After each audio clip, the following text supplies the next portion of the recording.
On.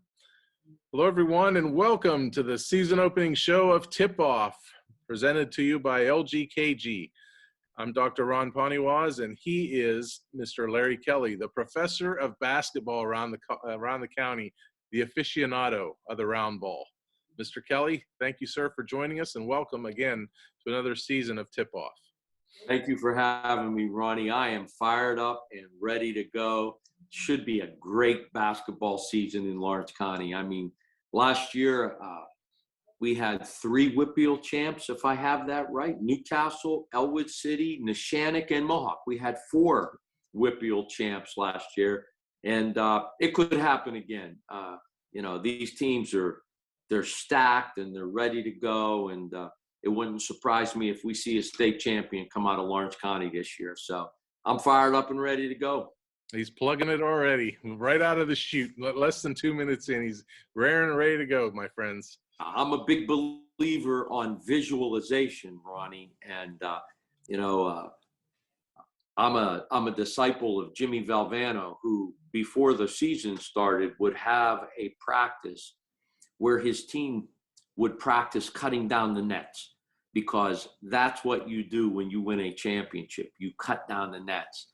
And Jimmy V would bring the ladder out and the scissors, and he would have the team go up there and cut the nets down, and he would film it, and they would watch it to create the vision. And I'm a big believer in that. I used to do it with my Shenango Wildcat baseball team. We practiced dogpiling on the mound during the season because I wanted to create that vision of winning a Whitfield championship. Okay. If you believe it, you can do it. All right.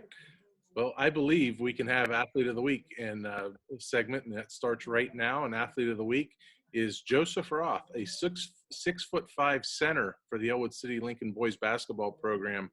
Friday night, Larry, he's a 30-30 guy. And when I say 30-30, you're probably thinking 30 home runs and 30 steals, because Larry Kelly, in addition to being a Newcastle guy and a Shenango guy, he's a baseball guy, and he relates to 30-30. Well, so does Joseph Roth. 38 points, 32 rebounds. Initially, it was reported as 35. They watched the film, and I guess a couple of them were credited to possibly Alexander or possibly credited to Joseph, and they should have been Alexander or whatever the case was. But in any event, 38 points, 32 rebounds. It's incredible. 74-56 win over Rochester, and he had 16 points in a 63-53 loss to Blackhawk. Both games were in the Midland tournament. Larry, 30-30, what does that mean to you? Well, I'm going to tell you what it means to me. I'm an old guy. I've probably been watching high school basketball since I was about, 10 years old, when my Uncle Mufe, everybody knows Mufe, Ed Hassan, used to take me and my cousin Wynn to the games. So that means I've been watching high school basketball games for 58 years. I have never in my entire life seen a 30-30 performance from a high school basketball player. Never. And, 38 points. I've seen 30-plus points. I've seen 40-plus points in my basketball viewing experience. But more impressive than that is 32 rebounds. I've never seen 32 rebounds in a high school basketball game. That individual effort could probably go down as the greatest individual effort in the history of Lawrence County. And I know that that's a strong statement, but I dare somebody to come up with another name of a high school player who had 30 points and 30 rebounds. I'd venture to guess that through the annals of Lawrence County sports, that's never happened. So deserving of player and athlete of the week, that's an understatement. There should be an award bigger and better than that for what Joseph Ross, one of the Splash brothers at Elwood City, did. As you know, his brother Alex and Joseph, they're all state swimmers. They're state champions in swimmers. Great family. I know his mother and father. They're really good people, and these are really 2 great kids. Yes. So as I mentioned, the 38 points, 32 rebounds, and on Friday, and 16 points. Larry, last year that team was a WPIL champion. This week they opened 1-1. Despite the loss, how encouraging is it to see that this team isn't really dwelling on what they did last year and maybe not even succumbing to the pressure. I mean, Blackhawks traditionally a good basketball team. I believe they're above them in classification. If not, and if they're not, they're, you know, at least on the same classification level. So, and they battled hard against them. And Joseph, being that I believe he's a sophomore, 38 points, 32 rebounds. That's got to be really encouraging for the program. Oh, yeah. I mean, Coach Antoino, Steve Antoino, he's a Newcastle guy. He's turned this program around. Blackhawk is at least one classification higher than Elwood City. And there was a time that, you know, Blackhawk might win this game by 30 points. No longer, not anymore. Elwood City's for real. Their Whippeal championship last year will give them great confidence moving into this year. I believe they have 4 starters back from that team, and they're going to have a great season. I'm excited for the Wolverines, and I think that Coach Antoino, as the year goes on, this team will only get better. They're for real. Not going to sneak up on anybody this year, though. Not going to happen. They're not sneaking up on anybody. And again, I mean, they're in a tough classification. I believe Beaver Falls is in their classification, and the Shannock is always tough. Mm-hmm. But Elwood City, they're for real. And the Roth brothers and Stevie Antoino's son, these are basketball players. They're tough kids and good basketball players. All right. That is Athlete of the Week, Joseph Roth from Elwood City, Lincoln, a 6'5" center. There's one thing I learned growing up around here. People should look out for each other. Be friends and neighbors that you can count on. So it bothers me when people who are hurt in automobile accidents get bullied by the insurance company. I don't let bullies run over my clients. I do what I was taught growing up. Step up, stand up, and speak up for those who can't. I'm Larry Kelly, and I'm a Newcastle guy.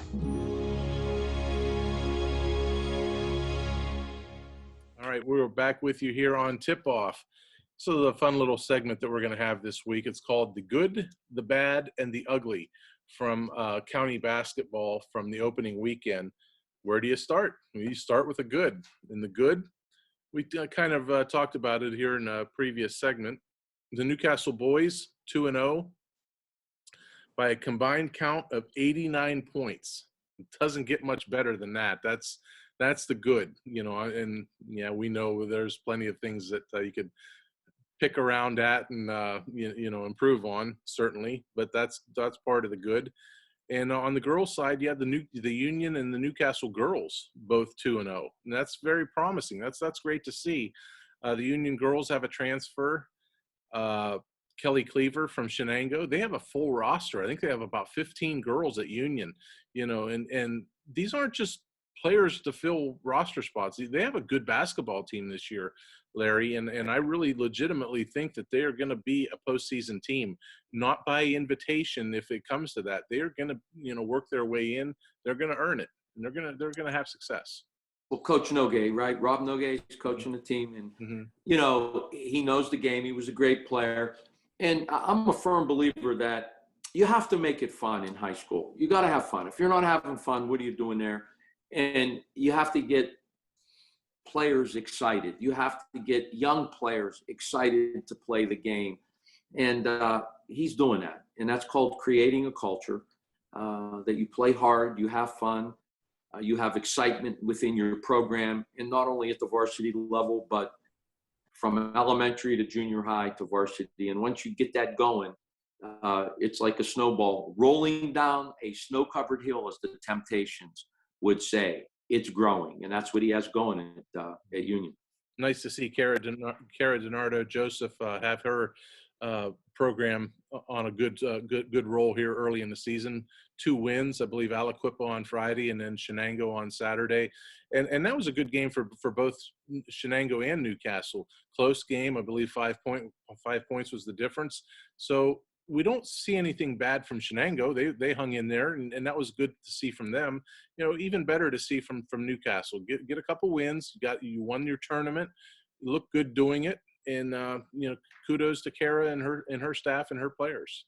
The Shenango Newcastle game was a very good girls basketball game. I saw the second half of that. 2 well-coached teams, a lot of talent on the floor with both teams. Newcastle's program has come a long way since Kara has taken over. That's a good basketball team. They have good talent, and not only good talent at the upper class level, they have good talent in some of the younger players that are coming through. And they're going to be a force to be reckoned with. I think they're a playoff team this year. I really do. And of course, Shenango under first-year coach Ricky LaRocca, and of course our friend Bob Mattel. Those guys have been coaching basketball probably combined over 50 years. And there's talent in Shenango. They're going to be a good basketball team. They're a playoff team also. So those are two good basketball teams that I watched in the second half, and it came down to the last 2 or 3 possessions of the game. And Newcastle on their home court, took care of business at the end. So 2 good games, 2 programs that are going to be, I believe, playoff teams before the year's up. The bad would be the Neshannock boys, even though they're 2-0, and that's nice to see. They had to play both of their games on Saturday. They had a game get postponed on Friday because of Montauk coming down with COVID. So that was the bad. So certainly it's not a knock on Neshannock at all, so don't take it in that regard. It's just unfortunate that they had to get stuck playing 2 games on Saturday. Now, if you remember last year, that's what everybody did. Everybody played pretty much a doubleheader on Friday. So, well, not everybody, but some people. Well, they shut the season down on Saturday, as you recall, last year. Yeah, nobody played Saturday. Everybody played Friday, and some people played double headers on Friday. So there's your bad part of it. It's not a big deal though anymore, Ronnie. Kids are used to playing AAU basketball, and during the AAU circuit, you may play 3 or 4 games in the same day. So I don't think it's as big a deal as we might want to make it out to be. And I believe one game was at like 2:00, and the other game was in the evening. So they had some time to go home and refuel and rest up a little bit. So, it's not ideal, but I don't think it's a big deal for young high school athletes. Mm-hmm. Wilmington boys are 0-2, and they only have 9 kids on the roster. I know in football, when we talk about a team that might have 17 on the roster to start the season, and if they get injuries or something, how's that going to affect the season? Well, when you only have 9, it's really hard in practice. What if you get injuries? What if you get kids that are disinterested if the losing continues? 9 could turn into 6 or 7. And then where does it go? Does the season get totally shut down? Does the coach get to a breaking point where he's got to walk up and down the halls of the high school and say, does anybody want to play basketball? And, you kind of worry about that program or any program that's in that predicament of 9 players this early in the season. Yeah, that's a problem. You have to be able to practice, and it's nice to be able to scrimmage 5-on-5. And of course, there's the COVID element. I mean, you might have young men, and I know I've had it on my 9th grade team, that either have been diagnosed with COVID or are exposed to it and have to go into the COVID protocol. It's very difficult to run a basketball program with 9 players. Very, very difficult. And it's just the coach. It's the toughest job that you'll ever have, is to keep the players excited, interested, and making sure they're having fun. The ugly, what's going on with Westinghouse? Why would you just opt out for apparently no reason and hose a host school like they did with Newcastle? As Ralph told me, the City League's been coming to the field house for about 50 years. And the Newcastle's been playing City League teams. Then out of the blue on the week of the tournament, not a couple months before, the week of, you're just going to opt out? And really, there's something wrong there with Westinghouse. A poor decision. Certainly not a good look for Westinghouse, and not in Newcastle's good graces, nor should they be. I'm not sure how that gets handled moving forward. Yeah, that's unacceptable, really. It's, if you have COVID issues, we understand that, but just to call up maybe 2 days before, I think we learned on Tuesday or Wednesday, we're not coming. That's not very professional. And we had to scramble to find a team to play on Friday night. And Sharpsville, I give them a lot of credit for their willingness to come and play Newcastle on our home court in the tip-off opener. they knew what they had coming. But Sharpsville's a good program. They have a couple really good players on that team. And I think, again, I've always said you learn a lot more about yourself and your team in defeat than you ever learn in victory. And, I'm sure they'll take what happened and review the film on Friday night and become better because of it. And we do appreciate Sharpsville coming down here. That was a classy thing for them to do on short notice. Couple more ugly items here. The gentleman to my left here professes to be a Newcastle guy. He's a Shenango guy, but he was on site at a Newcastle game with a Shenango mask on. Really, Larry? You couldn't find a couple of bucks to invest in a Newcastle mask where you're at? Really? What say you? Well, No. I did have a Newcastle mask, and I couldn't find it before the game because I knew I was going to get some heat for showing up with a mask that said Shenango Wildcats on it. But I guess I'm part Wildcat now. So look, the Newcastle people better get used to it because I have a lot of Wildcat gear, and some of it says Whippeal Champions on it. You got to find some Newcastle gear when you're at the field house, though. I think it's only right. No, right. You're right there. That my wife made me wear a mask, and as she should have. It was a full house, and I'm an old guy, and I was looking. I have a Newcastle mask somewhere because they gave it to me last year. Coach Dunlap gave it to me, and I couldn't find it. So that's the only mask I had. So guilty as charged, I guess. I accept full responsibility for my actions. And the last ugly point from last week is, Saturday's win at the Fieldhouse by Newcastle, 75-49. A lot of good performances. Mike Wells, Michael Graham, Kamari Perkins all played well. A lot of guys did a lot of good things. Nice to see Dejon Young play well first couple of games and this and that. And then you see the handshake line, and who gets the game ball? Larry Kelly gets the game ball. How is that possible, Larry? No, let's clear that up right now. First of all, nobody gave me a game ball. The next time Coach Belundo gives me a game ball, will be the first, okay? Let's start with that. The ball was rolling towards the popcorn vendor on its way out to the hall after the game, so I just thought I'd pick it up. I looked for the ball cart and couldn't find it, so I just carried it through the handshake line. So there's the real story. And as Paul Harvey would say, now you know the rest of the story. Right. Coach Belundo, he's not giving Larry Kelly any game balls. When it happens, the next time it happens, it'll be the first. And if it ever does happen, I'll call you, Ronnie. You'll be the first to know. Well, it was interesting that Larry was still at the field house, and he wasn't shaking hands and kissing babies and making a lot of friends in the stands and talking about dinner plans. So he was fully invested in that game. So kudos to you, Larry. Well, listen, towards the end of that game, a few of my guys got in. Guys I coached up, man. Little Ralphie Blondo hit a 3. Kyrell Harris had a couple buckets. So a couple guys I had on my team last year, they got in the game at the end. I got to stick around for that. All right. Very good, Larry. Anything else you want to say from opening weekend or anything else? No, I'm fired up and ready to go. This ought to be a great basketball season for Lawrence County team. It really should. And again, we could have 3 or 4 Whippeal champs again coming out of Lawrence County. And that's really saying something.